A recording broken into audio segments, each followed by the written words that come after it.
CPI da Saúde houve novos depoimentos. Metroviários decidem continuar a greve. E policiais civis aumentam pressão contra o GDF.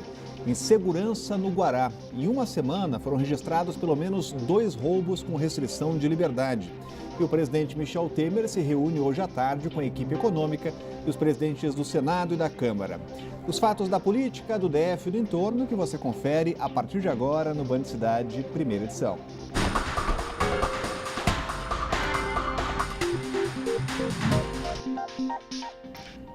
Olá, boa tarde a você. A gente começa falando da CPI da Saúde, a comissão da Câmara Legislativa que investiga o suposto pagamento de propina e corrupção no setor se reuniu novamente nesta sexta-feira. Hoje foi a vez de ouvir o depoimento de Marcelo Nóbrega, ex-subsecretário de Saúde. A repórter Érica Blaine tem mais informações ao vivo. Bom dia, está com a gente aqui. Bom dia a todos. Nós estamos aqui no auditório da Câmara Legislativa do Distrito Federal, acompanhando de perto o depoimento de Marcelo Nóbrega. Um depoimento que, como sempre, começou atrasado, a reunião começou às 10h30 da manhã, mas Marcelo Nóbrega só começou realmente a responder os questionamentos dos deputados por volta de 11h20. Portanto, agora há pouco. O depoimento dele até agora não contribuiu muito, mesmo porque o Marcelo Nóbrega diz apenas que desconhece fatos, ele diz que desconhece qualquer indício de irregularidades na Secretaria de Saúde. Mais detalhes, nós voltamos, nós vamos acompanhar agora o depoimento dele, nós voltamos com informações às 10h para as 7h da noite. E, lembrando ainda que ontem os deputados aprovaram aí que vão quebrar sigilos telefônico, fiscal, bancário de 5 empresas que seriam beneficiárias aí desse suposto esquema de corrupção aqui na Secretaria de Saúde do Distrito Federal. Mais informações, portanto, às 10h para as 7h da noite. Eu volto com você. Até mais. Obrigado, Érica. Continua acompanhando a polêmica toda na Câmara Legislativa. E ontem quem prestou esclarecimentos à CPI da Saúde foi o ex-secretário de Saúde, Fábio Gondim. Ele comentou sobre os problemas do setor e disse que já ouviu falar em um suposto esquema de pagamento de propina a empresários do setor, donos de UTIs. E depois das novas denúncias envolvendo a presidente da casa, Celina Leão, os distritais aprovaram a quebra de sigilo bancário, fiscal e telefônico de 5 empresas que teriam sido beneficiadas com o repasse de dinheiro de uma sobra orçamentária da Câmara. Em depoimento à CPI da Saúde, que investiga o suposto pagamento de propina e corrupção no setor, o ex-secretário Fábio Gondim disse estar aliviado de ter deixado a secretaria, que, segundo ele, acumulava muitos problemas gerenciais. Quando eu cheguei, ainda havia muito problema, um desabastecimento severo, eu não vou falar falta de pessoal estrito sensu, eu prefiro falar uma falha, com certeza, na distribuição de pessoal e eventual falta mesmo, em algumas especialidades. Muito problema de manutenção, de equipamentos. Dos 58 mil equipamentos da rede, apenas 12 mil tinham contrato de manutenção.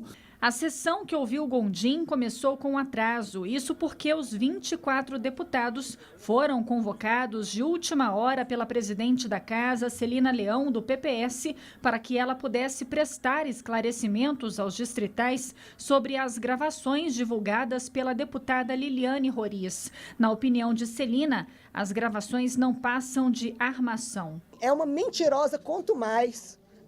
A gente não sabe ainda, a gente está tentando avaliar se está a serviço do governo, mas no dia do julgamento do processo da deputada, ela tenta criar esse circo, criando alguns deputados, colocando alguma suspeição sobre alguns deputados e colocando ela como uma paladina da justiça, e que isso não é real. Com a divulgação dos áudios, a credibilidade da CPI da Saúde ficou abalada. As denúncias atingem os 5 distritais da mesa, mas os deputados se defendem. Em nenhum momento eu estive com o Valério, nenhuma vez estive com a deputada Liliane Roriz, e são eles que fazem as acusações. Então são eles que devem vir a público e dizer qual foi o fato ilícito. Eu respondo pelas minhas falas. Primeiro, eu não vou sair da CPI, não pratiquei crime algum. Então, quem disse que houve essas licitudes, que fale sobre elas. O deputado Raimundo Ribeiro, que integra a mesa diretora, pediu que as denúncias sejam apuradas. A denúncia merece ser apurada, tem que ser apurada. O Ministério Público me parece que já está investigando alguma coisa, a Câmara tem que tomar algumas providências. Agora, precisa primeiro que a gente tente entender exatamente isso que está acontecendo. Se a deputada diz que existe um sistema de propina para levar dinheiro para a saúde, mas ela que é a proponente, me parece uma coisa ainda que carece de explicação. Pedido atendido prontamente pelo corregedor da Câmara Legislativa. Nós temos agora que receber a denúncia formalmente na corregedoria, iniciar a investigação e fazer um parecer opinativo quanto antes para a Comissão de Ética, se assim for. Cláudio Humberto, mesmo com as denúncias gravíssimas, né, e com as respostas, tem que investigar. A gente verifica com isso que parece que o principal da corrupção não está nos órgãos públicos da administração do Poder Executivo, mas sim da Câmara Legislativa. As denúncias são muito graves, não são propriamente denúncias, né? São revelações das gravações feitas pela deputada Liliane Roriz. A deputada, de fato, enfrenta 3 processos que podem resultar na sua cassação, resolveu gravar todo mundo para mostrar que todos também, como a exemplo dela, todos também têm motivos de sobra para sofrerem processos de cassação idênticos aos dela. Tudo bem, essas podem ter sido as motivações da deputada, mas o fato é que as palavras, né, as declarações dos deputados contidas nas declarações nas gravações são gravíssimas, né, e precisam ser investigadas. A CPI investiga a saúde. E quem é que investiga a CPI? Essa é a grande questão. O Ministério Público do Distrito Federal e Territórios precisa ser mais protagonista nesta apuração. E os metroviários recusaram a proposta do GDF e decidiram manter a greve. A paralisação já dura mais de 2 meses, o movimento mais longo da história do metrô. De acordo com o sindicato dos metroviários, as propostas do GDF não atendem às reivindicações da categoria, principalmente as relacionadas às melhorias das condições de trabalho. A principal exigência dos trabalhadores para o fim da greve é o abono dos dias não trabalhados durante a paralisação. Até agora, o único ponto decidido foi o cancelamento do termo de cooperação técnica com o DFTrans referente à venda de bilhetes do metrô. Para os passageiros, os trens continuam funcionando apenas em horários de pico, das 6 às 9 da manhã e das 5 horas da tarde até às 8h30 da noite. É um assunto que prejudica muito a população, Cláudio Humberto, porque continua sem o metrô nos horários essenciais. Exatamente. É bom lembrar que nós, a população do Distrito Federal, fomos muito roubados na obra do metrô. É uma das obras mais superfaturadas da história da gestão pública no Brasil. Além disso, nós que pagamos essa conta e sustentamos o metrô do Distrito Federal, temos que passar por isso. Temos que passar por uma situação em que uma categoria profissional está em greve há 67 dias. Essa gente não quer trabalhar. No final das contas, o que está pegando para que eles retornem ao trabalho é porque eles estão exigindo o abono dos dias parados. Quer dizer que eles estão em greve há 67 dias. Há 67 dias não trabalham e querem receber por isso? Querem fazer de conta que não houve greve? Isso é um escândalo. É um escândalo. É escandaloso também que uma categoria faça greve para obrigar o governo a desrespeitar a lei de responsabilidade fiscal. Deveria isso, de alguma maneira, merecer reprimenda legal e, sobretudo, da Justiça do Trabalho. É escandaloso que o Distrito Federal continue à mercê, continue a população sendo utilizada como se fora um refém de um sequestro relâmpago. Olha, ou vocês me dão o que nós queremos ou vamos prejudicar a população. A população não pode ser mais tratada como refém. Chega. E ainda falando em greve, o impasse entre o GDF e a Polícia Civil continua. Nesta quinta-feira, a categoria decidiu intensificar a operação padrão. A decisão foi tomada em uma assembleia em frente ao Palácio do Buriti. Crimes em flagrante, como o da Lei Maria da Penha, só serão investigados depois da confirmação de laudo do IML.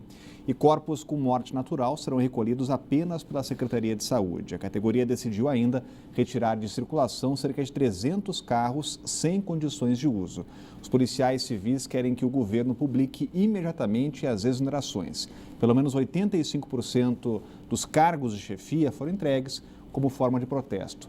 Uma nova assembleia está prevista para quinta-feira da semana que vem e, antes disso, essa história pode ter um novo capítulo. O Ministério Público quer que a Justiça marque uma audiência de conciliação entre o governo e a Polícia Civil. Enquanto os servidores, os policiais e o governo continuam em guerra, como é que fica o cidadão? Pois é, continua desprotegido, né? Porque cada um quer buscar o seu, não interessa a movimentos grevistas como esse da polícia que o país esteja quebrado, que o governo do Distrito Federal esteja falido inclusive em razão de acordos salariais que foi obrigado a fazer por greves, por movimentos semelhantes em governos passados que assumiram compromissos de pagamento de aumentos, etc., insuportáveis para as contas públicas. É por isso que o governo do Distrito Federal faliu. Mas para o setor público, crise é uma coisa que não passa por eles. Afinal de contas, tem estabilidade no emprego e salário certo ali pingando todo fim de mês. O presidente Michel Temer se reúne agora no meio da tarde com a equipe econômica do governo e os presidentes do Senado, Renan Calheiros, e da Câmara, Rodrigo Maia. Sobre o assunto, a gente conversa agora com o Sérgio Amaral, já está com a gente. A reunião para afinar discurso, Sérgio, boa tarde. Boa tarde, Rodrigo, você, ao Cláudio Humberto e a todos que nos acompanham. Olha, é muito mais do que para afinar discurso, viu? O presidente Michel Temer vai pedir, principalmente a Renan Calheiros e a Rodrigo Maia, empenho, muito empenho na votação, para que eles coloquem em votação os projetos importantes que interessam ao governo. A gente lembra, né, Rodrigo, que logo no comecinho do governo Michel Temer houve uma espécie de lua de mel entre o Palácio do Planalto e o Congresso Nacional, que começou a responder rapidamente às necessidades do governo, só que apesar daquele começo, vamos dizer assim, promissor de lua de mel, nesse momento, o Congresso está devendo. Olha, eu fiz uma listinha aqui, Rodrigo, só para a gente ter uma ideia. O Senado, por exemplo, tentou já durante 3 semanas seguidas e não conseguiu até agora votar a DRU, que é a desvinculação de receitas da União, instrumento importantíssimo para a administração financeira por parte do governo. A medida provisória que criou o PPI, que é o Programa de Parceria de Investimentos, ela está quase caducando, ela vence dia 8 de setembro. E também é muito importante para o governo tocar o programa de privatizações e concessões. Na lista aí do governo estão pelo menos um porto, 4 aeroportos importantes e 2 ferrovias também muito importantes. Se aprovadas e se tocado esse programa de privatização e de concessões, o governo calcula que coloca nos cofres públicos já no próximo ano pelo menos 30 bilhões de reais. Na listinha ainda tem o orçamento da União, né? O governo não consegue, não pode começar o ano sem que o orçamento de 2017 esteja aprovado. E tem uma outra coisinha ainda, viu, Rodrigo? Lembra que nessa semana o presidente Temer recebeu lá no Jaburu os caciques, né? A fina flor do tucanato? Pois é, ali os caciques do PSDB fizeram alguns pedidos e o presidente Temer vai repassar os pedidos a Renan Calheiros e Rodrigo Maia. Ele quer evitar que o Congresso aprove os outros projetos de lei que ainda faltam ser aprovados para aumentos salariais de várias categorias do funcionalismo público. Enfim, uma tentativa de freio de arrumação nessa relação do governo com o Congresso para mostrar que o governo está governando e que tem rumo. Rodrigo. Obrigado, Sérgio. Acompanhando as articulações do governo Michel Temer. Cláudio Humberto, e agora? Trabalho é o que não falta no Congresso, porque tem um monte de proposta para votar. Tem muita coisa represada, né, Rodrigo? Muita coisa que precisa ser votada, mas tudo muito ainda dependendo da definição do impeachment da presidente ré Dilma Rousseff. O Brasil todo espera virar essa página, mas até para não ser acusado o Congresso Nacional, o Senado, de restringir o direito de defesa da presidenta, essa coisa vai se estendendo e fica todo mundo querendo tirar uma casquinha. O presidente do Supremo Tribunal Federal está nos estertores do seu período de presidente do STF. O mandato dele de presidente acaba no dia 2 de setembro e ele quer fazer um grande finale, quer fazer uma semana, dias finais de brilhareco, todo mundo querendo tirar sua casquinha dessa questão do impeachment. Passe livre estudantil. O prazo para instituições de ensino validarem o cadastro das escolas termina no dia 31 de agosto. Acompanhe mais informações com o repórter Rodrigo Nunes. Se a escola perder o prazo para cadastro no site do DF-Trans, o grande prejudicado será o estudante. Isso porque ele não vai poder mais usar o passe livre estudantil e terá de pagar a passagem do transporte público com o dinheiro do próprio bolso. Estou com o diretor-geral do DF-Trans, Léo Cruz. Léo, o estudante que está nessa situação, como é que ele faz para resolver esse problema? Bom, na realidade, cabe explicar que esse procedimento da escola se cadastrar no site do DF-Trans, para que seja possível ela informar ao DF-Trans a frequência ou se a matrícula do aluno continua ativa nesse estabelecimento de ensino, é um procedimento que a legislação assim determina. Caso a escola não faça esse procedimento, o estudante, como você bem falou, será o grande prejudicado, porque o passe dele vai ser suspenso o benefício, até que a escola ou valide a matrícula ou confirme a sua frequência. Então, o que a gente orienta e solicita aos diretores e secretários de escola é que façam o seu cadastro no site do DF-Trans, que é um procedimento muito simples, porque a partir daí, né, até o 5º dia útil de todo mês, vai ser possível ela anexar a ficha de frequência desses estudantes, né, para que o DF-Trans valide a concessão do benefício que foi concedido a esses estudantes. Outras informações, acesse o site www.passelivreestudantil.df.gov.br, mas o que as pessoas querem saber, esses problemas vão finalmente acabar. Pois é, olha, não admira que o governador Rodrigo Hollenberg, segundo as pesquisas, a pesquisa recente do Instituto Paraná mostra que quase 70% da população do Distrito Federal reprova o governo dele. Você vê esse órgão aí, o DF-Trans, que já deveria ter sido extinto, só vem a público para dar más notícias. É o tipo da burocracia que já deveria ter sido extinta há muito tempo. E veja a seguir, onda de crimes assusta moradores do Guará. Bandidos agem livremente em lugares movimentados em plena luz do dia. O Band Cidade volta já.